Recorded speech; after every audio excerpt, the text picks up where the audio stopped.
Je m'appelle Ekuya Kwateng Ado, je suis la directrice du Bureau régional de la santé de l'USAID Afrique de l'Ouest. Et moi, je m'appelle Modibo Maïga, je suis le directeur régional de Health Policy Plus de Palladium, financé par l'USAID. Donc, je suis à côté de celle qui me finance. Le partenariat de Ouagadougou est un mouvement très très fort qui a beaucoup à accomplir. Et donc, à mon avis, selon moi, je pense après 2020, on va concrétiser les gains que nous avons faits et aider les pays qui sont un peu en arrière pour faire beaucoup plus de progrès. C'est-à-dire que nous, les gouvernements, les bailleurs, on doit travailler ensemble pour faire beaucoup plus de progrès dans la planification familiale. Et moi, j'espère bien que peut-être on peut considérer les autres pays en Afrique de l'Ouest, anglophones, comme le Ghana, le Libéria, Sierra Leone, etc., de joindre le partenariat pour que toute la région aura les mêmes opportunités pour améliorer la situation dans la planification familiale. Le partenariat a beaucoup fait avec l'accompagnement des bailleurs de fonds. On est revenu très loin. Aujourd'hui, nous avons un élan extraordinaire dans le domaine de la planification familiale. Nous avons une augmentation de la prévalence contraceptive qu'on n'a jamais eue depuis plus de 20 ans. Et cela est à saluer. Aujourd'hui, il y a des pays qui sont autour de 30%, c'est inimaginable. Et je crois que si ce progrès continuait, cette région améliorera davantage la santé des mères et la santé des jeunes filles. C'est extrêmement important. Et comme l'a dit Ekuya, je pense qu'il faut aussi regarder l'horizon après 2020. Ce mouvement-là a séduit beaucoup de pays et je crois qu'il pourrait aller au-delà des pays francophones un jour. Il faudrait y penser. Il faudrait consolider les acquis. Il faudrait continuer à mettre l'accent encore sur les jeunes, sur le secteur privé. C'est extrêmement important que le secteur privé s'implique davantage. Je parle du secteur privé lucratif, mais aussi du secteur privé sanitaire.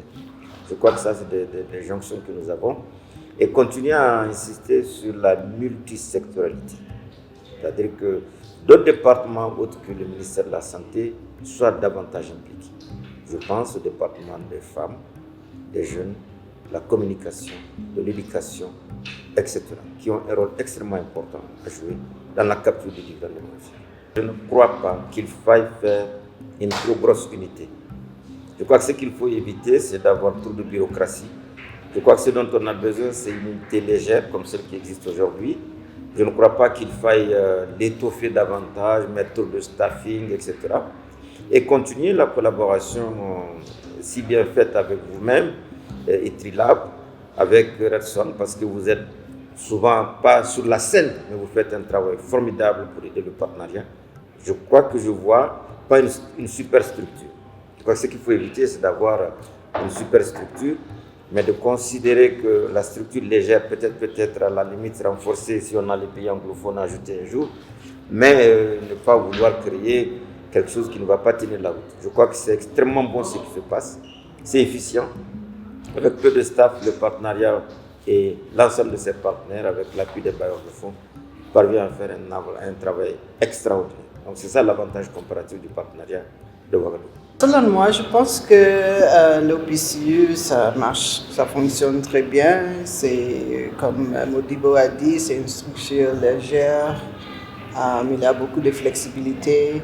Peut-être que ce que moi j'attends, et peut-être après 2020, de trouver un moyen pour que ça devienne plus engagé avec les institutions régionales, intra-régionales, comme l'OAS, Organisation Ouest-Africaine de la Santé, le WAHO, pour que ça devienne plus en plus une structure, une institution très régionale qui s'implique tous les pays anglophones, francophones, lusophones, pour que ça soit vraiment une coopération régionale. Je pense que c'est l'autre chose que je pense que le partenariat a bien fait et ce qu'il doit continuer après 2020, c'est de focaliser comme sur les jeunes, comme on a déjà dit, parce que je pense que le partenariat a montré le chemin. Les jeunes sont le futur et c'est important qu'on les aide de prendre leur, comment dirais-je, prendre le leadership pour le partenariat. Donc je pense qu'ils ont bien commencé. On doit focaliser. Je pense que nous avons aussi une opportunité avec les organisations de société civile. Et nous, les bailleurs, quelquefois, nous n'avons pas ces opportunités. Donc, je pense que le partenariat puisse nous pousser dans cette direction. Donc, nous attendons beaucoup. Mais je pense que le chemin est long, mais on va y arriver. Bien dit. Bien dit. Je suis complètement d'accord avec toi. Et je voudrais ajouter aussi l'aspect de la mobilisation des ressources endogènes. Il est extrêmement important que nos gouvernements accordent une place de choix au financement de la planification familiale. Comme je le dis très souvent, la planification familiale est l'arme nucléaire du dividende démographique.